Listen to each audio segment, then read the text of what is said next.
Hello, and welcome to episode 25 of Public Interest Podcast with your host, Jordan Cooper, where we interview politicians, activists, advocates, and others who seek to improve the state of the world. We're here today with Brian Todd, a national news anchor for CNN. How are you doing today, Brian? Good, Jordan. How are you? Great. So the first question I'd like to ask you is, what are you currently doing, or what have you ever done to advance the public interest, and why? Well, I think, at CNN we advance the public interest almost every day by just, reporting on whatever we're tasked to report on at the moment. We're doing, obviously, a lot of politics now. I'm reporting on a lot of aspects of the race between Clinton and Trump, focusing a lot of our attention on kind of digging into their backgrounds and certain things that they, the way they've conducted themselves on the campaign trail, but also just kind of delving into their business and political and personal backgrounds to see if they are who they represent themselves to be. So that's, I think, a great way that we're serving the public interest, especially in this campaign where there's so much intense attention placed on these candidates. You really have to dig deeper and try to come up with things, come up with really, I would say, investigative, substantive reporting on them, where a viewer or listener can get something maybe that they don't see in the spin rooms and don't see sometimes even on the debate stage. So the goal, it sounds like, in journalism for you is to present listeners with a kind of a different, with information that's potentially have closer to the truth than they would otherwise get. Well, I don't know about closer to the truth, but at least try to bring them a perspective of the candidate that really is objective, and where you're getting past the spin that they put on things. And you also, fact-checking is a huge part of what we do here. When we see them on the debate stage, when they make a claim at a rally or at a speech, sure. A lot of the time you can tell when a claim seems kind of fantastical or maybe a little at least overblown. So you start to look into that. We have great fact checkers here at CNN. Every time there's a debate, they are nuancing everything that the candidates say, and we have teams of people checking into their claims to see if it really is correct or not correct, and we try to bring that out to the viewer each time, and we do that online, we do it on TV, and I think we do a great job of it. CNN invests more resources in doing that than I think any other news agency that I've seen. So it differentiates you from new bloggers or podcasts or any other of the new social media where citizen journalists don't have the resources to do fact-checking. Look, we do have the resources. We have producers, cameramen, executives who task us with getting this information. We have researchers who are great at helping us dig into again, some of these claims that the candidates make. We do have vast resources here. I can't get into everything that we have and everything that we employ, but I think that does set us apart. Again, CNN, to my knowledge, invests more in its people and in its just in technological means than any other news organization. I really do believe CNN is the most trusted source for objective information about the candidates and about what they're claiming. And it's not just the presidential candidates. We're doing a lot of reporting, especially now in the stretch run to the election, of what some of the Senate candidates are saying in their debates. There was a big controversy last night over that, I believe in Illinois, with Senator Mark Kirk and what he said to Tammy Duckworth. We're doing this all over the place, but of course most of the attention is on the presidential race. So you mentioned objectivity and your desire to be objective. I just want to kind of delve into what that might mean philosophically. Clearly, there's an infinite amount of things that could be told about any situation.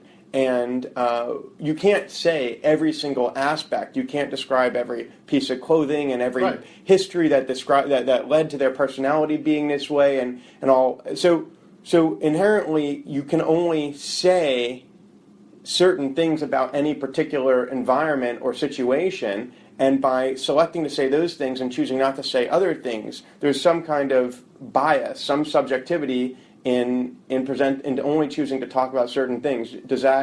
How do you respond to that? That's a challenge, yes. You can't in a given report that we do, we can't bring in the breadth of what a candidate or somebody has done on that particular point or subject. You can't unless you're a newspaper where you have infinite space. We don't have that. We have time, but like I do, every piece that I do is about 2.5 minutes long. Of course, I'm not going to be able to bring you the breadth of what this candidate has done on that topic in 2.5 minutes. But what you have to do is identify the central point of the story you're telling. See what the candidate's claim is, or see what the candidate has done in this regard. Especially, the allegations against Donald Trump are a case in point. You look at the particular allegation. Okay. Who's claiming this? Maybe what that person's agenda could be. You have to try to figure that out. What the candidate says about it, what he has said about these things, and then just you have to just kind of narrow focus it to that. Sometimes here is the issue here. This is what this person says happened. Here are some of the other things that other people have said happened. Here's what Donald Trump says happened. These, and you can make a point that some of these cases are building against him, but you really want to make it as clear as possible. If you let a lot of extraneous things into your story, you lose the viewer. You have to keep it narrow focused. At least the stories that I approach, we have to do it that way. So you said candidates have agendas, and then you need to somehow identify that and address that. Sure. Could you elaborate? Well, look, every candidate has platforms, positions on certain issues. You understand why they approach them that way. But it's your job to identify what those are for the viewer. And sometimes if a candidate kind of shades something to make his or her point, shades the truth a little bit or exaggerates, you have to be able to identify that. They all have agendas, and when you understand a candidate's agenda going into a certain story, or you're interviewing them about a certain subject, and you know going in what their agenda probably is or likely is, if you have to pretty much be sure of what it is. And if you don't know, research it beforehand. So you have to know what the candidate's agenda is in a certain Can you give story. an example? From the past, the distant past. Let's not do current events. Look, the Benghazi story is a story that looks on its face to be a kind of a clear-cut, here's what happened, right? But you have agendas on each side of that story wanting to spin it a certain way. And what it really was an attack on a U.S. consulate. But, that became such a heavily politicized story. The Republicans wanted to couch it one way. Hillary Clinton wanted to couch it another way. It's your job as a journalist to kind of tell the public, here is the closest, this is what we believe the truth to be. Not easy to get at that when people are attacking it with such a heavily political flavor on each side. So what's running through your mind when you're trying to present that story? You feel a lot of pressure because, again, you know that it's being heavily politicized, that there are huge passions on either side of this.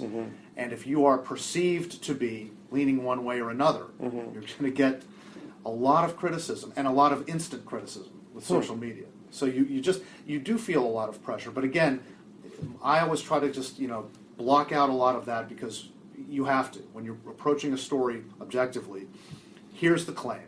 Here's what the facts tell us at the moment happened on that evening. So if you said you're trying to block out a lot of that, which means that if you're reporting a story on Benghazi, you try to ignore what other news organizations are saying on that story. Not necessarily other news organizations. You try to ignore the political spin on both sides. Or at least you can't ignore it, because you do have to understand why they're doing it. But when you're trying to present an objective fact about Benghazi, you attack that fact, and you attack everything that you can find out about that fact. You do have to bring in both sides' opinions of that fact. So okay, but what you have to try to block out is all some of the spin and some of the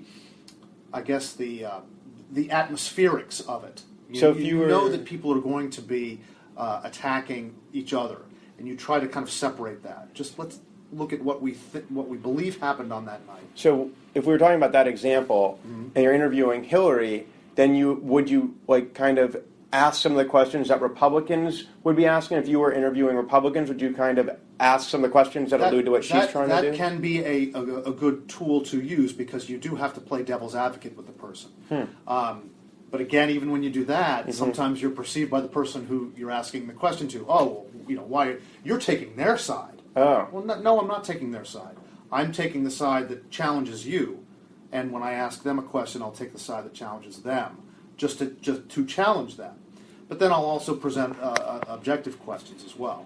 So I'd like to move a little bit more to your personal motivations to enter journalism, if we can harken back to high school and college age Brian Todd, and then from there move into like what really is important about the Fourth Estate. So first, your motivations. Well, motivations, look, when you're that young, you have different motivations. I wanted to be a sportscaster when I was in college, and I got into sports journalism first.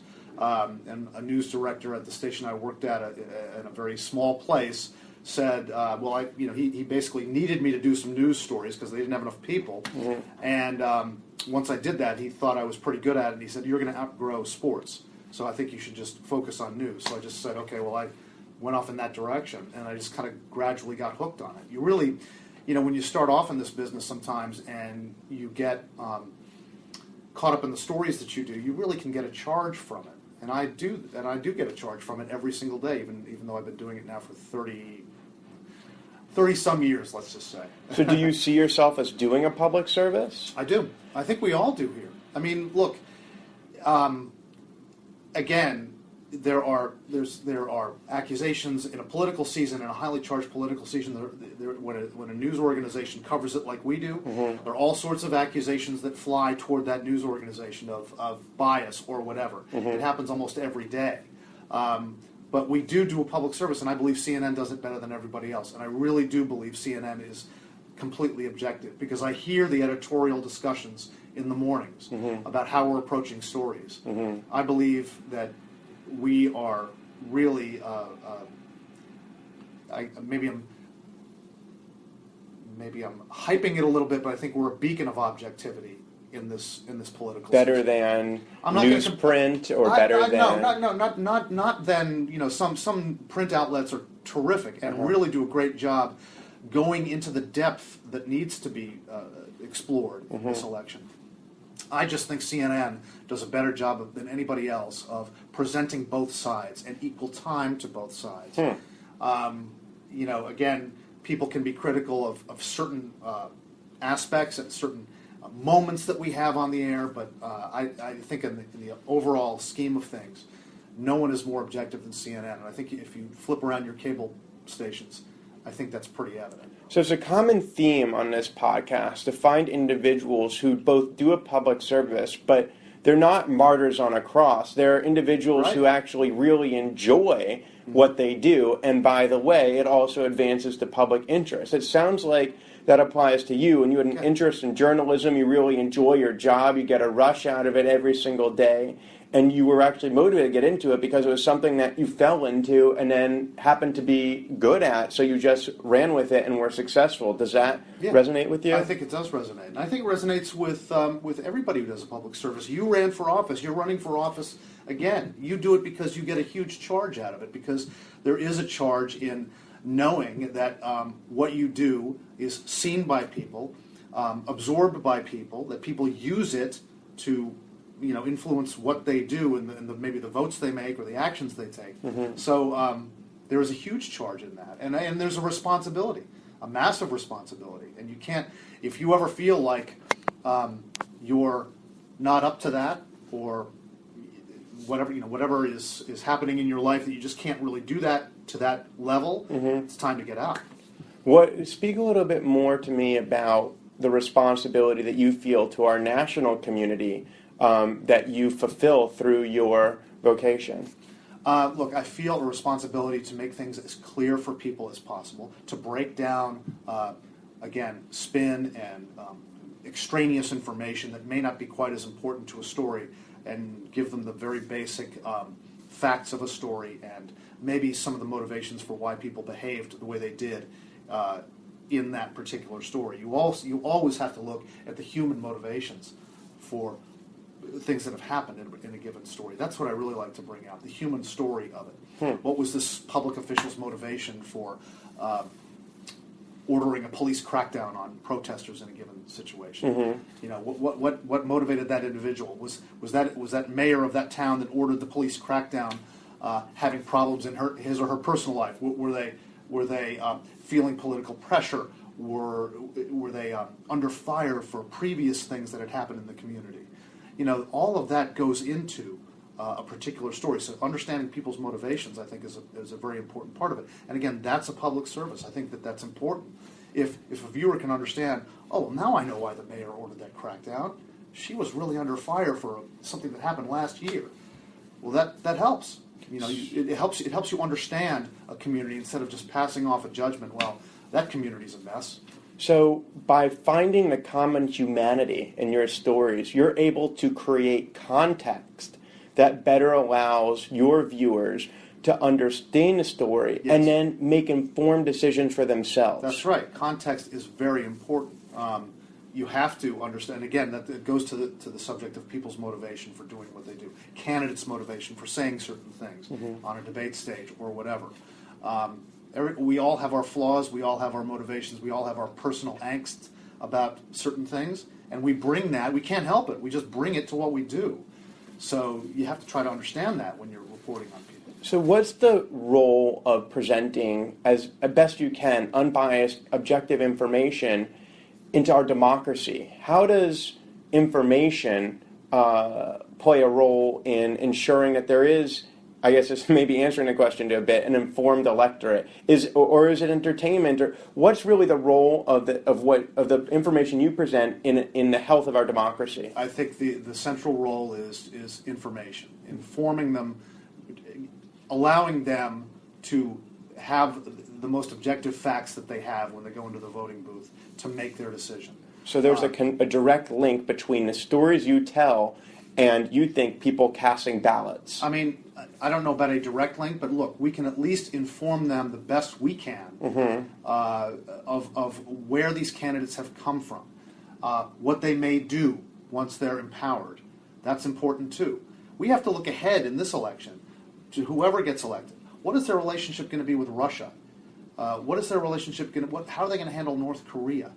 I do a lot of those stories on Russia and North Korea, so I'm kind of close to that. But again, I want to inform viewers who are voting. Okay, if you vote for this person, here is what may happen with Russia. So what are the actions you want from viewers who watch you on CNN? I think, look, absorb it. Don't jump to too many conclusions. Try not to be too influenced by people screaming on the air on these on talk shows, especially political talk shows, who do bring an agenda. Listen to them because they're interesting to listen to, and it's good to see that side. But be influenced by the facts, not so much by spin and political, I guess just political opinions. Are there other ways for viewers to digest what they view on your show other than take action at the polling booth? Could it lead to any other actions on their part? Sometimes people see what we report on and they might decide to join a protest or launch a petition. Or have a conversation. Yes, have a conversation. Do a podcast. There are all sorts of ways that people can. I think as long as we contribute to a conversation and not contribute to destruction. I don't want people, listening or looking at what we do and deciding to do something destructive, which can happen as well. That's always a possibility. But you want them, rather than do that, to take positive action. Do a podcast. If you do a blog. Just do a blog. If you don't want to get out there, if you don't feel impassioned enough to vote or to protest or to do something, a blog is a great way to express your opinion and maybe bring other people in on it. Even without a team of fact checkers behind you. I mean, look, it's important to investigate facts. Not everybody has the resources to do that. We're lucky we have those resources. So you're in journalism, you're a professional journalist, and the fourth estate, for our listeners, by the way, the first three estates are the different branches of government: legislative, judiciary, and executive. And then the fourth branch of government, they call it the fourth estate, is journalism, which really allows the citizenry to take direct action in an informed manner and direct their representative government. Yep. So you feel as though you're playing a role in the Fourth Estate in helping our democracy. Can you comment on the state of the Fourth Estate in the United States today? I think we're playing a more vital role than we ever have. But I think you've seen many reports on how the Fourth Estate is often under pressure, let's say. I don't think it's in as much trouble as some believe it is, but it's under pressure all the time. I mean, from candidates, from elected officials. Sometimes, profit motives? Yes. Profit motives are huge. We know, we've seen the shutdown of newspapers. We've seen some news networks and news stations cut back. I hate to see it. But that's the world we live in, and you have to adapt to that. And we've adapted to it. We've gone through our own processes with that. Tough to go through. It's always tough to go through. You don't like to see journalistic entities have to cut back, but they've had to. But again, what's great is you're still seeing some amazing journalism out there.